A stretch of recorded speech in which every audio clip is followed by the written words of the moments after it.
નમસ્કાર, હું રેશમા અમારા ખાસ કાર્યક્રમ શ્રાદ્ધ પર્વમાં આપનું સ્વાગત કરું છું. તો દર્શક મિત્રો, શ્રાદ્ધનું મહત્વ, શ્રાદ્ધ વિશે જોડાયેલી અનેક વાતો લઈને આ કાર્યક્રમમાં અમે અવારનવાર આવીએ છીએ અને આપણે જણાવે છે શ્રાદ્ધનું મહત્વ, તેના વિશે જોડાયેલી ગેરમાન્યતાઓ અને તેના વિશેના જે આપણા વિચારો છે, આપણી જે રીત રિવાજ છે, પરંપરાની સાથે જોડાયેલી જે વાતો છે, તેના વિશે પણ ઘણી બધી જાણકારી આપે છે. તો આજે પણ આગળ આપણે ચર્ચા કરીશું શ્રાદ્ધ વિશે જ. તે માટે ચર્ચા માટે મારી સાથે જોડાયા છે આશુતોષ આચાર્ય, જ્યોતિષાચાર્ય છે. આપનું ખૂબ ખૂબ સ્વાગત કરું છું ગુજરાત ન્યૂઝમાં. જય ભવાની. આશુતોષજી, સૌપ્રથમ સવાલ એ થાય છે કે શ્રાદ્ધ જે પ્રમાણે અત્યારે એ પર્વ ચાલી રહ્યો છે ત્યારે ઘણા બધા મનમાં વિચારો લોકોને આવતા હોય છે અને ઘણી વખત એવું પણ થતું હોય છે કે કોઈ કંઈક કહે છે, કોઈ બીજું પોતે કંઈક કહે છે, એવા અનેક વિચારો થતા હોય છે. ત્યારે સૌથી પહેલો સવાલ અહીંયા એ થાય કે સાદી રીતે કોઈ પણ વિચાર કર્યા વગર, કોઈ જ એવા ગેરમાન્યતા રાખ્યા વગર આપણે કોણ લોકો શ્રાદ્ધ અહીંયા કરી શકે છે અને કોને આમાં જોડાવવું જોઈએ? બહુ મહત્વનો પ્રશ્ન કર્યો રેશમાબેન. શ્રાદ્ધની અંદર તો પહેલા કહ્યું છે, શ્રદ્ધા સાથે કોઈ પણ વ્યક્તિ આ કર્મ કરી શકે. શ્રાદ્ધ કોણ કરી શકે? તો શ્રાદ્ધ પોતાની 3 પેઢી સુધીના પિતૃઓનું કરવામાં આવતું હોય છે. પોતાની 3 પેઢીની સાથે સાથે કહ્યું મોસાળ પક્ષની 3 પેઢીનું પણ શ્રાદ્ધ કરી શકાય. આ ઉપરાંત પોતાના નજીકના સ્નેહીજનો, પોતાના સંબંધો જેમ કે કાકા, માસા, મામા, મામી, મામા, ફઈ, ફુવા, જેટલા પણ સીધા સંબંધો છે એ દરેકના નિમિત્તે વ્યક્તિ શ્રાદ્ધ કરી શકે છે. પણ જ્યારે પિતૃઓનું શ્રાદ્ધ કરવું છે, મારે મારા દાદાનું શ્રાદ્ધ કરવું છે પણ મારા પિતાજી હયાત છે અને હું દૂર રહું છું, તો હું મારા દાદાનું શ્રાદ્ધ ન કરી શકું કારણ કે મારા પિતા હયાત છે. તો એવી જ રીતે જ્યાં સુધી પોતાનો સીધો સંબંધ ના લાગતો હોય ત્યાં સુધી શ્રાદ્ધ ન થઈ શકે. બાકી તમામ પોતાના જે સીધા સંબંધો લાગે છે એ દરેક જગ્યાએ શ્રાદ્ધ કરી શકાય. જો પિતા હયાત નથી તો પિતાનું, દાદાનું અને પરદાદાનું શ્રાદ્ધ કરવાનો અધિકાર પ્રાપ્ત થતો હોય છે. ઘણી વખત એવું બને કે શ્રાદ્ધ કરવા માટે ઘરની અંદર સ્ત્રી છે અને સંતાન નથી, દીકરી પણ નથી, એકલી સ્ત્રી છે અને કોઈ નજીકનું સંબંધી પણ નથી, ત્યારે એ સ્ત્રી પણ શ્રાદ્ધ કરવાની અધિકારી શાસ્ત્રમાં વર્ણેલી છે. તો કોઈ પણ વ્યક્તિ શ્રદ્ધા અને વિશ્વાસ સાથે શ્રાદ્ધ કર્મ કરી શકે, કારણ કે આ કર્મનું નામ જ છે શ્રાદ્ધ. શ્રાદ્ધનો અર્થ થાય છે શ્રદ્ધયા દીયતે યદ્યત કર્મ પિતૃનુદ્દિશ્ય તર્પણ, પિંડદાન, અન્નદાન, વસ્ત્રદાન આદિ શ્રાદ્ધમ ઉચ્યતે. શ્રદ્ધા સાથે જે કંઈ પણ કરવામાં આવે પિતૃને ઉદ્દેશિત કરીને, એ અન્નદાન હોય, પિંડદાન હોય, તર્પણ હોય કે વસ્ત્ર, અન્નદાન વગેરે, એ બધું જ શ્રાદ્ધ કહ્યું છે. પણ શ્રાદ્ધ શ્રદ્ધા સાથે કરવું અનિવાર્ય છે. કોઈ પણ વ્યક્તિ પોતાના સીધા સંબંધોને આ શ્રાદ્ધ કરી શકે છે. જી, એકદમ વાત આપણે સાચી કરી છે. તો અહીંયા આશુતોષજી, બીજો સવાલ એ થાય છે કે જો દીકરો નથી તો શું દીકરીને શ્રાદ્ધ કરવાનો અધિકાર છે ખરો? જી બિલકુલ છે, કારણ કે શાસ્ત્રમાં મહત્વની વાત કહી છે, ત્રય દુર્લભા દૌહિત્ર, તિલ તથા ચ કુતબઃ સમય.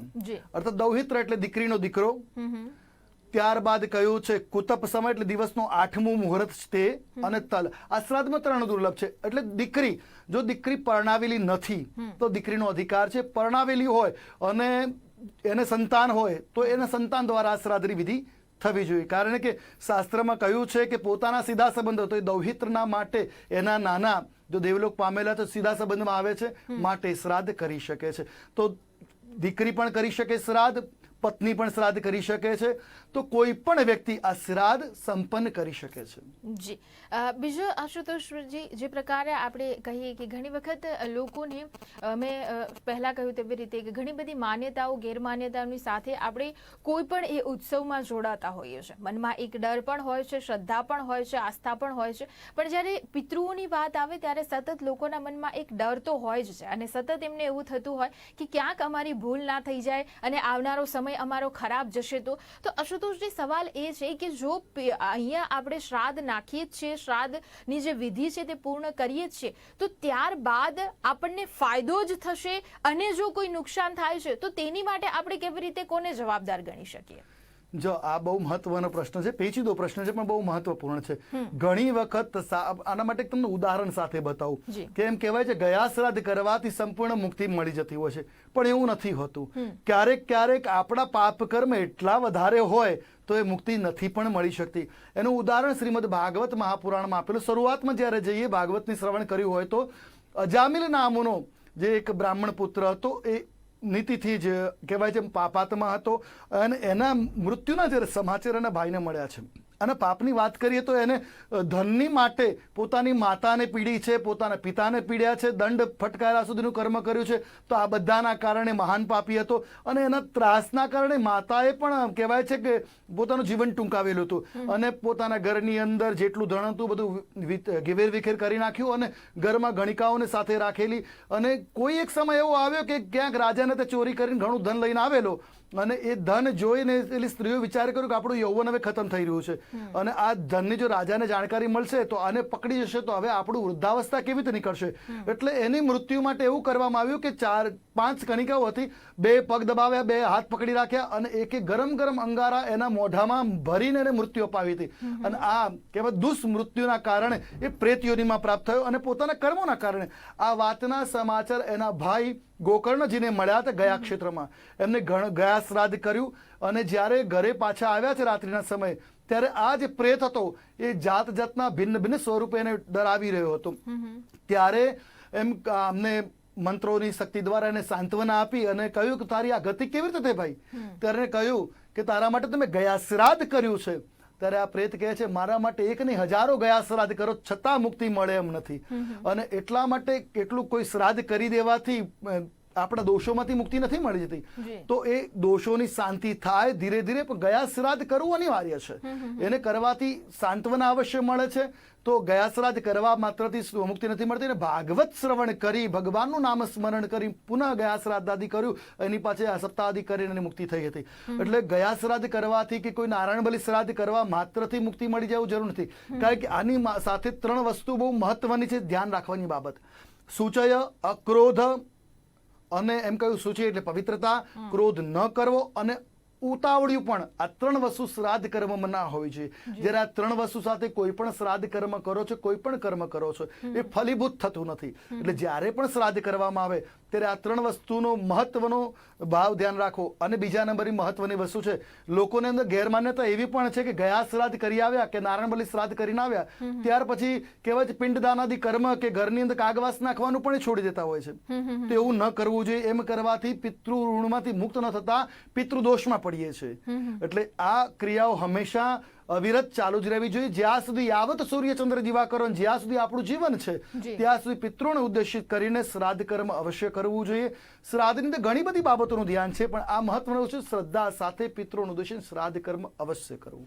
જી આશુતોષજી, જે પ્રકારે આપણે જોઈ શકીએ છીએ ઘણી વખત આપણે જોઈએ કે જેની આર્થિક સદ્ધરતા ના હોય તે લોકો કેવી રીતે અહીંયા શ્રાદ્ધ કરી શકે છે.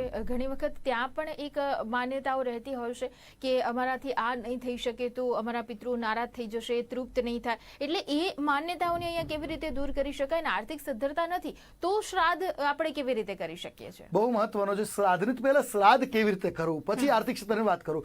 શ્રાદ્ધ કરવા માટે તો કહ્યું છે મહાલય શ્રાદ્ધ, પિંડદાન સહિત અને દેવતાઓના અર્પણ સાથે શ્રાદ્ધ કરવું છે. શ્રાદ્ધની અંદર 4 વસ્તુઓનું ધ્યાન આપવામાં છે. પોતાની 4 પિંડ હોય છે મહત્વના.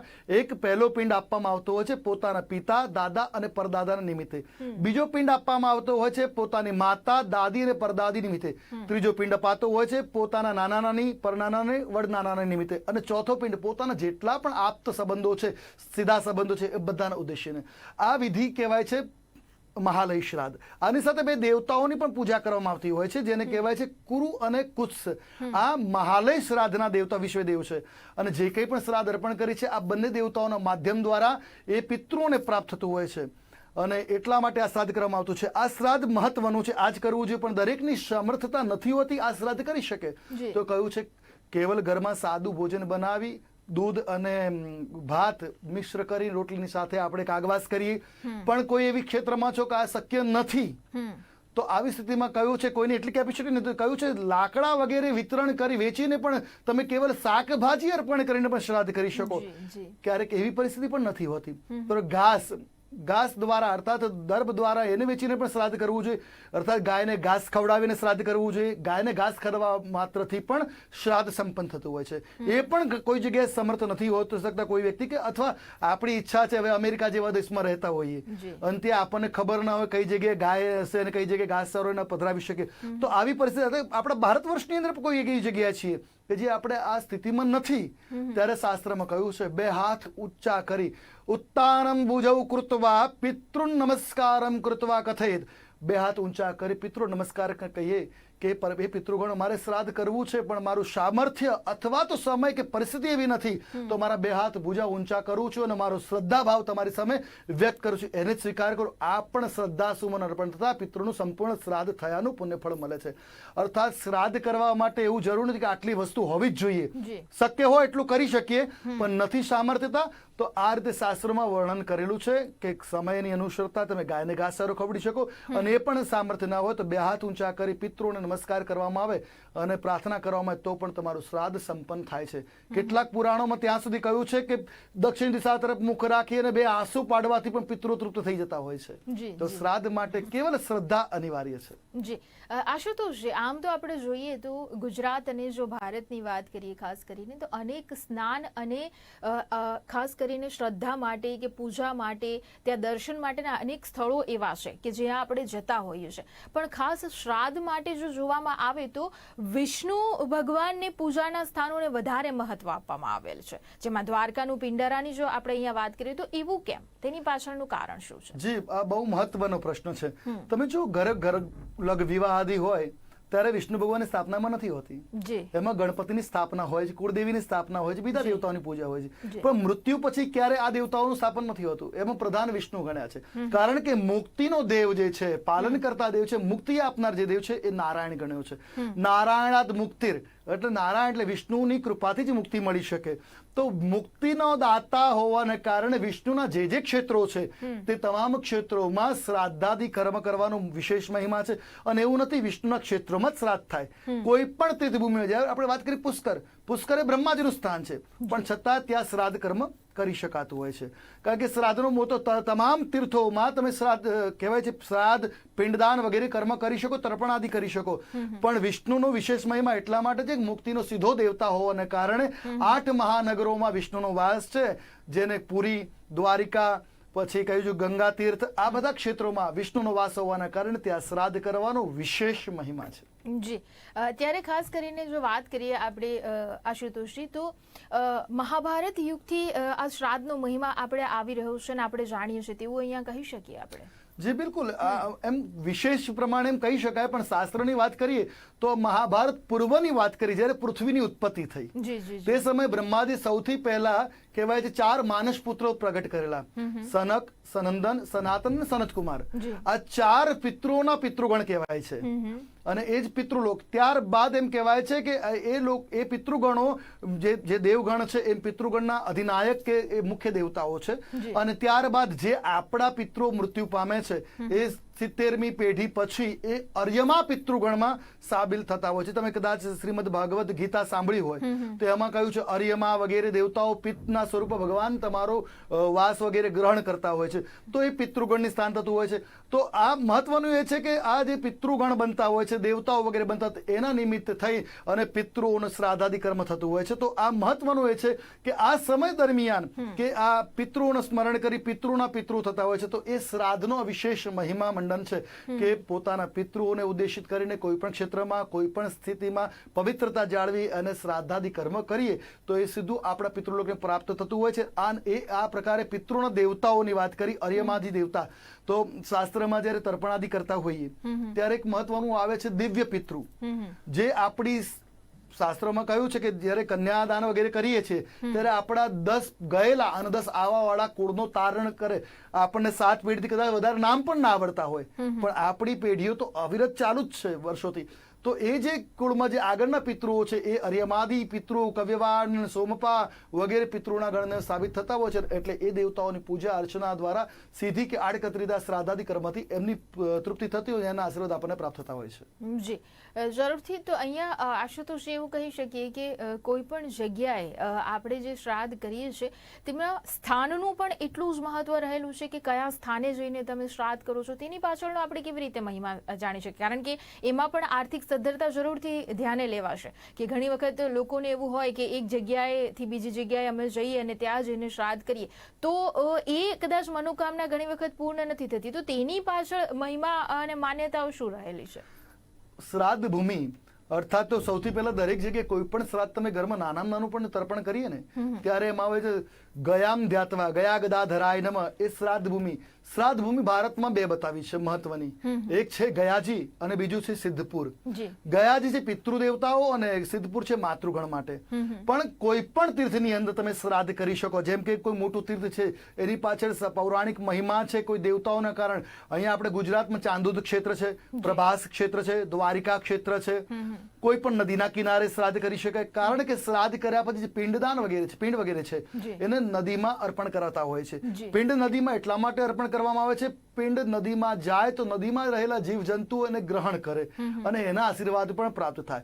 એટલે નદી કિનારાના ક્ષેત્રમાં આ શ્રાદ્ધ વગેરે કરવામાં આવતું છે. નદીને પવિત્ર માનવામાં આવે છે. તો નદી કિનારે બેસી જે પણ નદી કિનારા ક્ષેત્રો છે એ મહત્વના છે. અને પિંડદાન વગેરે ક્રિયા માટે શાસ્ત્રમાં એ કહ્યું છે શિવાલય હોય, તળાવ હોય, પીપળો હોય, આ બધી જગ્યા પવિત્ર છે. તો તમે વિચાર કર્યો છે કે મારે દ્વારિકા જઈને શ્રાદ્ધ કરવું છે પણ સામર્થ્ય નથી, તો તમે તમારા ગામની અંદર નદી કિનારે અથવા નદી નથી તો તળાવ કિનારે, કુવાની બાજુમાં અથવા પીપળાના વૃક્ષ નીચે પણ શ્રાદ્ધ કરી શકો. અને કોઈ સામર્થ્ય ના હોય તો ઘરની અંદર શુદ્ધ ભૂમિ કૃત્વા, ઘરની જે ભૂમિ છે ને શુદ્ધ કરી, જો કાચું મકાન હોય તો લીંપણ કરી, અને પાકા મકાન હોય તો પોતું વગેરે કર્યા બાદ ગંગાજળનો છંટકાવ કરી, ગૌમૂત્રનો છંટકાવ કરી, પિતૃભૂમિનું કલ્પના કરીને ત્યાં પણ તમે શ્રાદ્ધ કરી શકો છો. કારણ કે શ્રાદ્ધની અંદર એક જ મહત્વની વસ્તુ શ્રદ્ધા સાથે કરવામાં આવે તે શ્રાદ્ધ.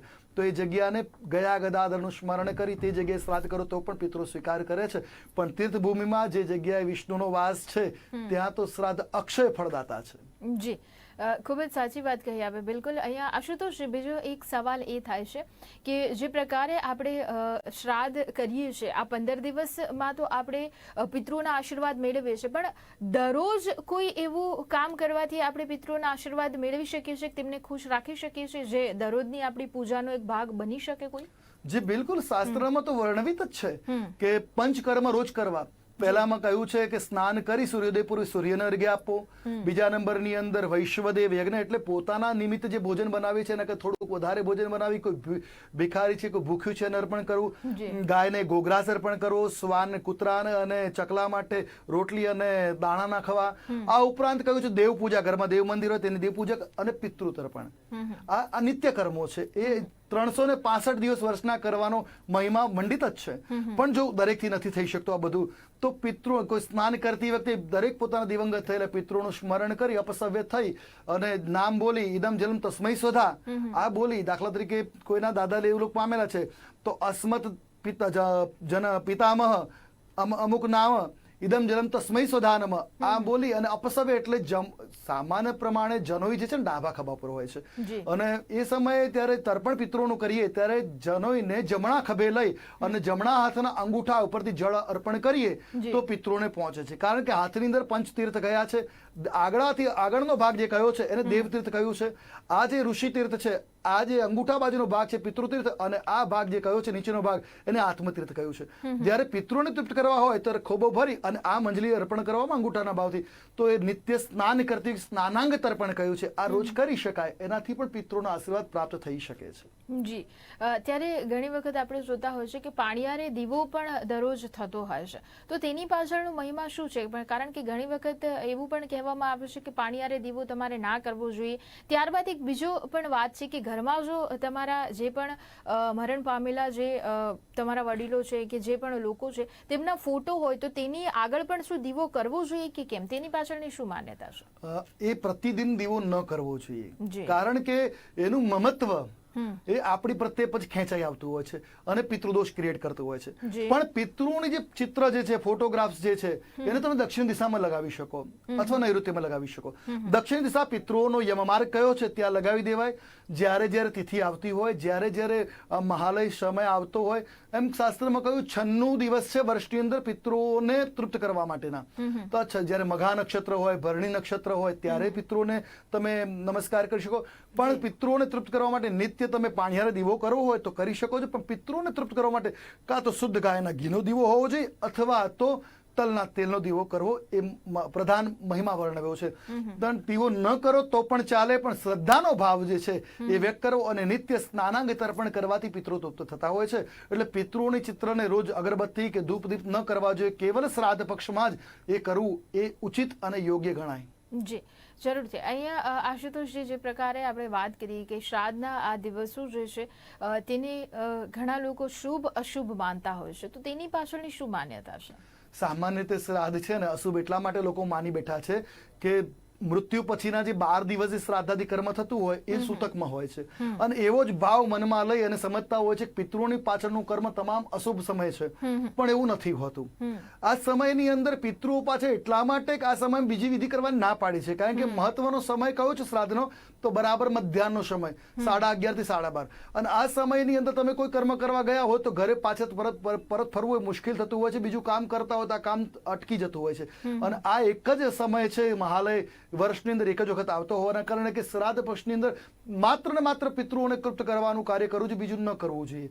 અને જે નક્ષત્રોની વાત કરીએ તો આ કન્યામાં જ્યારે સૂર્ય હોય ત્યારે બીજા સારા યોગો નથી પ્રબળ હોતા કે તમે વિવાહ આદિ કે વાસ્તુ વગેરે પૂજા કર્મ કરી શકો, માટે નથી કરી શકતો. શ્રાદ્ધ એ અપવિત્ર નથી, એ સૂતકવાળો સમય નથી, માત્ર ને માત્ર મૃત્યુ પછીના 12 દિવસ જ સૂતકવાળા છે, જન્મના 12 દિવસો સૂતકવાળા છે. બાકી આ સમય જે છે પવિત્ર છે. આ પવિત્ર સમયમાં તમે બધું જ કરી શકો છો, માત્ર ને માત્ર મુહૂર્ત જોઈને કર્મ કરવાનો હોય ન કરી શકાય. એટલે આ સમય અશુભ નથી, શુભ છે. પિતૃનો આશીર્વાદ ગ્રહણ કરવાનો સમય છે.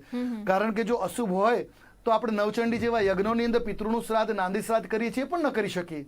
એટલે આ અશુભ નથી, પણ આ શુભ કાર્ય છે. પિતૃઓના આશીર્વાદ ગ્રહણ કરવાનું કાર્ય છે. એટલે મનમાં જો કોઈને વહેમ હોય કે શ્રાદ્ધ પગ અશુભ છે તો નીકાળી દેવો જોઈએ. શાસ્ત્રોમાં કહ્યું છે આ કાળ પિતૃઓને તૃપ્ત કરવાનો છે, અશુભ નથી. જી જરૂરથી. તો દર્શક મિત્રો, આ તમામ પ્રકારની આપણે અહીંયા ચર્ચા કરી છે, આપણી માન્યતાઓ ગેરમાન્યતાઓ વિશે વાત કરી. ઘણી વખત આપણને ઘણા બધા સવાલો થતા હોય છે, ત્યારબાદ આપણે 10 થી 15 લોકોની રાય પણ લેતા હોઈએ છીએ, તેમાં પણ અલગ અલગ આપણને વિચારો જોવા મળતા હોય છે. પણ જે શાસ્ત્રોક રીતે જે વિધિ વિધાન લખેલા છે તેને જ આપણે અનુસરવું જોઈએ, અને તેના થકી જ આપણે પિતૃના આશીર્વાદ લેવા જોઈએ, નહીં કે કોઈ એવી ગેરમાન્યતાઓ પાળવી જોઈએ. આ તમામ પ્રકારની ચર્ચામાં મારી સાથે જ્યોતિષાચાર્ય આશુતોષભાઈ જોડાયા હતા. આશુતોષભાઈ, ખૂબ ખૂબ આભાર આપનો. જય ભવાની. તો દર્શક મિત્રો, ફરીથી મળીશું, ત્યાં સુધી મને રજા.